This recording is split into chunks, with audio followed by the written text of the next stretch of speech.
Hi! Hello! నమస్తే, వణకం, అదాబ్. నేను మీ Bhaskar Timma. Sir అని పిలొచ్చు, అన్నయ్య అని కూడా పిలొచ్చు. నాకు తెలిసి నా ఫేస్ అనేది మీ అందరికీ చాలా కొత్తయ్యుంటది. కానీ క్లియర్‌గా విషయం చెప్తున్నా. మీకు ఈ మీకు మాటలు కూడా రావట్లేదే. ఒక మాట చెప్తా క్లియర్‌గా. మీకు పబ్లిక్ ఎగ్జామ్స్ వస్తున్నాయి గదా! పబ్లిక్ ఎగ్జామ్‌కి సోషల్‌కి 5 డేస్ వస్తుంది కదా! ఈ 5 డేస్ నేను మీతో తోడుంటా. పాయింట్ 1. ఇంపార్టెంట్ క్వెషన్స్ లిస్టే కదా కావాలి. ఇంపార్టెంట్ క్వెషన్స్ లిస్ట్ ఏంట్రా బాబు! మీతో పాటుగా వీలైతే చాలా ప్రీవియస్ ఇయర్ క్వెషన్స్ సాల్వ్ చేద్దాం. వీలైతే చాలా వరకు కూడా ఇంపార్టెంట్ క్వెషన్స్‌ని డిస్కస్ చేద్దాం. మీకు నాతో పాటు ప్రిపరేషన్‌లో నాతో పాటు అలా ముందుకు తీసుకుంటూ వెళ్దాం. కాన్సెప్ట్స్ అనేవి చాలా క్లారిటీ ఇస్తాను. ఒక్క మాటలో చెప్తున్నా. మన దగ్గర అసలే చాలా తక్కువ క్రౌడ్ కదా! దీనివల్ల వచ్చే బెనిఫిట్ ఏంటంటే, మీరు నాతో పాటు డైరెక్ట్‌గా మాట్లాడుతున్నట్టే ఉంటదనమాట. Live interaction. సో, ఈ రకంగా హ్యాపీగా వెళ్ళిపోవచ్చు. సో, ఇన్ కేస్ ఎవరైతే నాతో పాటు నడవాలని అనుకుంటున్నారో, 10థ్ క్లాస్ సోషల్ బాగా పర్ఫెక్ట్ అయిపోదాం అనుకుంటున్నారో, సో, ఇప్పుడే డిసైడ్ అయిపోండి. మళ్ళీ అటు, అటు తిరగడం కంటే, ఒకటే టీచర్‌ని నమ్ముకొని హ్యాపీగా వెళ్ళిపోతే సెట్ అయిపోతుంది. సో, నన్ను నమ్మాలా లేదా అనుకునే విషయం మీ విజ్ఞతకి వదిలేస్తున్నా. మీ విజ్ఞతకి వదిలేస్తున్నా. ఎందుకంటే నేను ప్రొడ్యూస్ చేసిన రిజల్ట్స్ గాని, నేను ఇంపాక్ట్ చేసిన స్టూడెంట్స్ గాని ఆంధ్రప్రదేశ్‌లో చూడండి వేలల్లో ఉంటారు. సో, ఇన్ కేస్ తెలంగాణలో చూస్తే మినిమమ్ కొద్దిగా వందల్లో ఉంటారు. సో, ఇంతగా చెప్తున్నాను నేను. ఇప్పుడు ఇంపార్టెంట్ క్వెషన్స్ లిస్ట్ ఇవ్వకపోతే చాలా తప్పవుతది కదా! సో, ఇంపార్టెంట్ క్వెషన్స్ లిస్ట్‌లో మీకు ప్రీవియస్ ఇయర్ క్వెషన్స్ లిస్ట్ నేను ఆల్రెడీ యాడ్ చేసేసా. సో, ప్రీవియస్ ఇయర్ క్వెషన్స్ వస్తాయి. ఇప్పుడు ఎగ్జామినర్ ఎలా ఆలోచిస్తారు? ఏ ఏరియాస్ నుండి ఎక్కువగా ఇంపార్టెంట్ క్వెషన్స్ ఇవ్వడానికి ట్రై చేస్తారు? ఆ ఏరియాస్ అన్ని చెప్తే చాలా జాగ్రత్తగా వినండి. ఫస్ట్ వన్ ఏంటంటే మీరు తెలంగాణకు సంబంధించినంత వరకు కూడా మీకు 100 డేస్ పీడీఎఫ్ అంటూ ఇలాంటివేమీ లేవు కదా! సో, కొద్దిగా డిఫికల్ట్ అనమాట సిట్యుయేషన్. అందుకే మనం ఎలా ఎళ్ళాలంటే ఈటిని బేస్ చేసుకొని వెళ్ళాలి. కాన్సెప్చువల్ అండర్‌స్టాండింగ్‌కి 42 మార్క్స్ ఇస్తున్నాడు. అంటే ఏదైతే ఇంపార్టెంట్ క్వెషన్స్ ఇచ్చి దాని నుండి ఆన్సర్స్ తెప్పించుకోవడం ఉందో చూసారా? దీనికి 42 మార్క్స్ ఇస్తున్నాడు. అంటే దీన్ని బట్టి నువ్వు అర్థం చేసుకోవాల్సింది ఏంటంటే నువ్వు క్వెషన్స్ బట్టి నేర్చుకుంటానంటే 42 మార్క్స్ వస్తాయి. ఎందుకు అంటే సెక్షన్ ఏలో 2 క్వెషన్స్, సెక్షన్ బిలో 2 క్వెషన్స్, సెక్షన్ సిలో 2 క్వెషన్స్, బిట్‌లో ఒక 18 మార్క్స్ ఇంతే. ఇవే నువ్వు బాగా నేర్చుకోవాల్సిన సిట్యుయేషన్ అంతా కూడాను. సో, నేను గట్టిగా చదివేస్తాను. ఇది అది క్వెషన్ అండ్ ఆన్సర్స్ నేర్చుకుంటాను. ఎగ్జామ్ ప్రిపరేషన్ అంటే అది అనుకున్న వాళ్ళకి 42 మార్క్స్. మరి మిగిలిన మార్క్స్ అంతా కూడాను మనకి ఇక్కడనే ఉన్నాయన్నమాట. ఫర్ ఎగ్జాంపుల్‌కి ఒక పారాగ్రాఫ్ ఇస్తాడు. పారాగ్రాఫ్‌ని అర్థం చేసుకుంటే 10 మార్క్స్ వస్తాయి. కాబట్టి నువ్వు ఇప్పుడు ఏం చేయాలి? పారాగ్రాఫ్స్ మీద ఫోకస్ చేయి. నెక్స్ట్ ఇన్ఫర్మేషన్ స్కిల్స్‌లో మనకి టేబుల్స్, పై చార్ట్స్ ఇస్తారు. దీన్ని నువ్వు సాల్వ్ చేస్తే నీకు కొన్ని మార్క్స్ వస్తాయి. అట్ ద సేమ్ టైమ్ ఈ మధ్యన జరుగుతున్నాయి కదా! ఏదైనా గొడవలు గాని, లేకపోతే ఇరాన్‌కి at the same time Israel, USA వీటి గొడవలు అవుతున్నాయి కదా!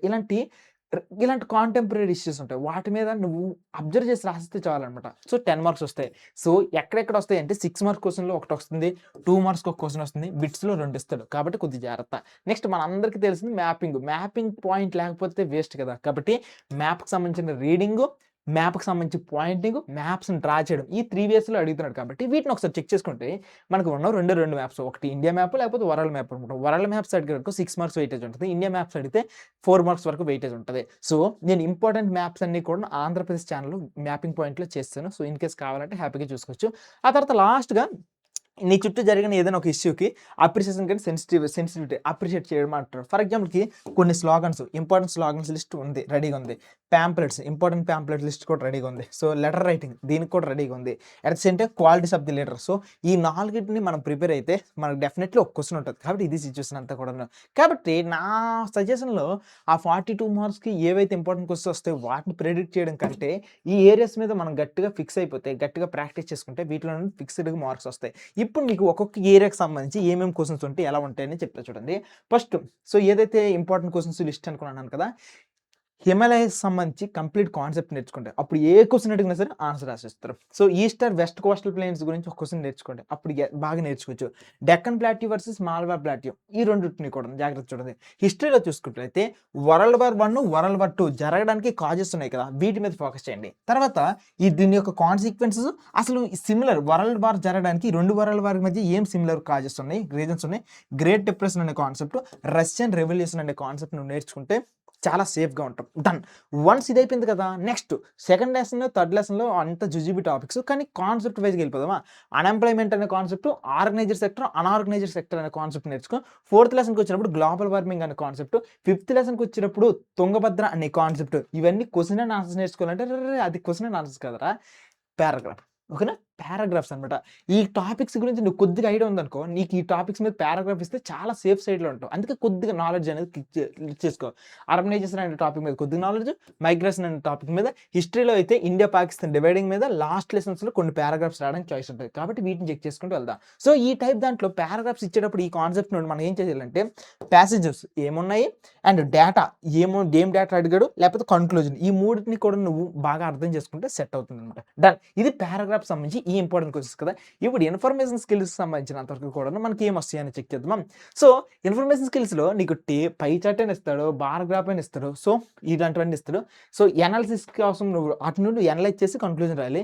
థర్డ్ లెసన్‌లో share of GDP, share of employment అనే టాపిక్ మీద, సిక్స్త్ లెసన్‌లో సెక్స్‌రేషియా, హిస్టరీలో మిలిటరిజం. సో, ఇది. సార్ లాస్ట్ లెసన్‌లో కొన్ని టేబుల్స్ ఉన్నాయంటే అవన్నీ అవసరం లేదు. ఎందుకంటే అవి టూ కాంప్లెక్స్ నంబర్స్ ఇవ్వడం. ఓకేనా? ఏదైనా అనలైజ్ చేయగలిగే నంబర్స్ మాత్రమే ఇవ్వడానికి ట్రై చేస్తారు. సో, ఇవి కొద్దిగా చూసుకుంటూ వెళ్ళండి.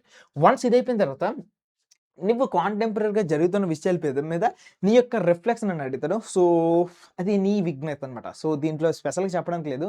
నువ్వేం చేస్తావంటే ఆడు ఏదైతే టాపిక్ ఇచ్చాడో అదే టాపిక్ ఇచ్చేసి మై ఫైండింగ్స్ అని చెప్పేసి మళ్ళీ నా సొల్యూషన్ అనుకుని చెప్పేసి రాసిస్తే వీలైనంత సెట్ అవుతుంది. కొద్దిగా కామన్ సెన్స్‌తో ఆలోచించండి. ఓకేనా?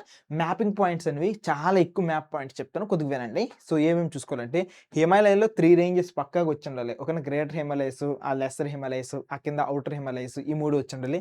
ఎవరెస్ట్ పీకు, కేటు పీకు, కాంచనజంగా చెప్తున్నాను వినండి. ఓకేనా?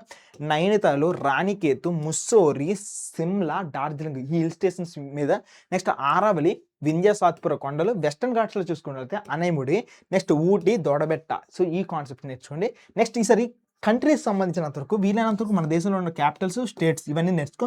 ఒకవేళ సిటీస్ పాయింట్ ఆఫ్ అయితే ఢిల్లీ, ముంబై, చెన్నై, బెంగుళూరు, హైదరాబాద్, కోల్కతా ఇవి మెయిన్‌గా చెక్ చేసుకుంటూ వెళ్ళండి. అయితే మనకు అప్పుడప్పుడు వాడు క్వెషన్ ఎలాగా అడుగుతాడంటే కాన్సెప్ట్ బేస్డ్‌గా అడగడానికి ట్రై చేసాడనుకో, మనకి ఈ లెసన్స్‌లో Bihar issue, Assam issue, Punjab issue, Kerala issue, Tamil Nadu issue గురించి మనకి ఇష్యూస్ ఇచ్చినాడు. సో, ఆ ఏరియాస్ గురించి కూడా అడగడానికి చాయిస్ ఉంటాయి. కాబట్టి ఇష్యూ ఇచ్చాడు కాబట్టి క్వెషన్ బేస్డ్‌గా అడగడానికి కూడా చాయిస్ ఉంది.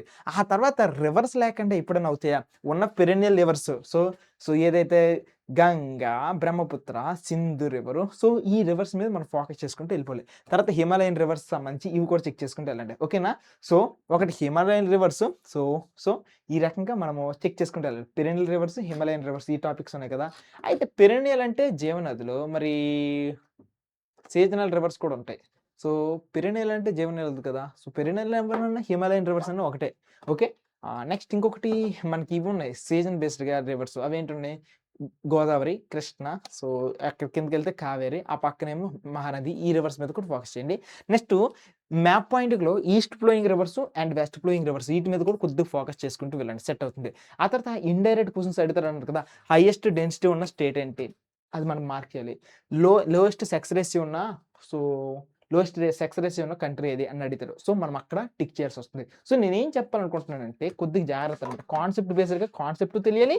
మనం అక్కడ మ్యాప్ పాయింట్ కూడా తెలియాల్సుంటది. ఓకేనా? డన్. ఈసారి వరల్డ్ మ్యాప్‌కి సంబంధించి ఇది వరల్డ్ మ్యాప్‌కి సంబంధించి. సో, ఇవన్నీ కూడాను. సో, ఇవన్నిటిని గురించి చెప్పడం బదులు పీడీఎఫ్ మీకు ఎలాగో ఇచ్చేస్తాను కదా! ఒకసారి చూసుకోండి. ఇక్కడ వరల్డ్ మ్యాప్‌కి వరల్డ్ వార్‌లో ఎవరెవరు ఇన్వాల్వ్ అయ్యారు, ఎక్స్‌ట్రా‌గా ఎవరెవరు ఇన్వాల్వ్ అయ్యారు ఇది మనం చూసుకోవాలి. And national national liberalisation colonies ఉన్నాయి కదా! సో, ఆ కాన్సెప్ట్స్‌లో మనకి ఈ లెసన్స్ ఉన్నాయి. సో, వీటిని కొద్దిగా జాగ్రత్త చేసుకోండి. ఆ తర్వాత ఏసియాకి అండ్ మనకి హెడ్ క్వార్టర్స్ ఉన్నాయి. UNO head quarters, green peas head quarters, international court of justice, next league of nations సంబంధించి కొన్ని హెడ్ క్వార్టర్స్ ఉన్నాయి కదా! వాటి యొక్క హెడ్ క్వార్టర్స్ కూడా చూసుకోండి. టు బి ఫ్రాంక్‌గా చెప్పాలంటే ఏపీకి ఇంత కాంప్లెక్స్ చేయలేదు. కానీ తెలంగాణకి కొద్దిగా కాంప్లెక్సే ఉంది చెప్పాలంటే. ఓకే. డన్. ఇది అయిపోయిన తర్వాత పాంప్లెట్స్‌లో ఏమేమి ఏరియాస్ చూసుకోవాలి అనేది ఇక్కడ లిస్ట్ ఇచ్చేసాను. సో, ఈ లిస్ట్‌కి సంబంధించి pamphlets, slogans at the same time quality of layers ఈ లిస్ట్ నువ్వు చాలా జాగ్రత్తగా చూసుకుంటే సెట్ అవుతుంది. ఓకే. నాకు తెలిసి ఇప్పటి వరకు కూడా నీకు అన్ని ఏరియాస్ ఇచ్చాను కదా! అయితే ప్రీవియస్ ఇయర్‌గా అడిగిన క్వెషన్స్ ఇక్కడ రెడీ చేస్తానన్నమాట. లిస్ట్ అంతా చూడండి. ప్రీవియస్‌గా అడిగిన క్వెషన్స్ వీటన్నిటిని నువ్వు చదువుకుంటూ వెళ్తే నాలెడ్జ్ బిల్డ్ అవుతది. సో, వీటిలో నుండి అన్నీ రిపీట్ అవుతాయి అనుకోని నేను చెప్పను. ఒకసారి చదివేసుకుంటే ఇంపార్టెంట్ క్వెషన్స్‌లోనే ఆల్రెడీ ఎగ్జామ్‌లో వచ్చిన దానికంటే ఇంపార్టెంట్ క్వెషన్స్ ఏముంటాయి ఒకసారి చదివేసుకోండి. వీలైనంత వరకు నువ్వు ఆన్సర్స్ నేర్చుకునేటప్పుడు చాలా హెల్ప్ చేసుకుంటూ వెళ్తుంది. So, done. సో, దీనికి సంబంధించిన పీడిఎఫ్ మీకు ఎలాగో ఇచ్చేస్తాను. సో, చూసుకుంటూ వెళ్ళండి. ఓకేనా? సో, ఇక్కడి వరకు కూడాని ఎవరైతే ఈ వీడియోని నాతో పాటు చివరి వరకు వచ్చారో, సో, మీ అందరికి మళ్ళీ చెప్తున్నా, మీ పబ్లిక్ ఎగ్జామ్ నా మీద భరోసా పెట్టుకోండి. మీ నమ్మకాన్ని నేను నిలబెట్టేసుకుంటాం. సరేనా? సో, వర్క్ చేయడానికి రెడీగా ఉండండి. ఓకేనా? సో, నేను వెళ్తాను. సో, చాలా కాన్ఫిడెంట్‌గా ఉన్నాను. సో, మీకు బాగా సపోర్ట్ చేయడానికి చూసుకుందాం. థర్డో, పేడో.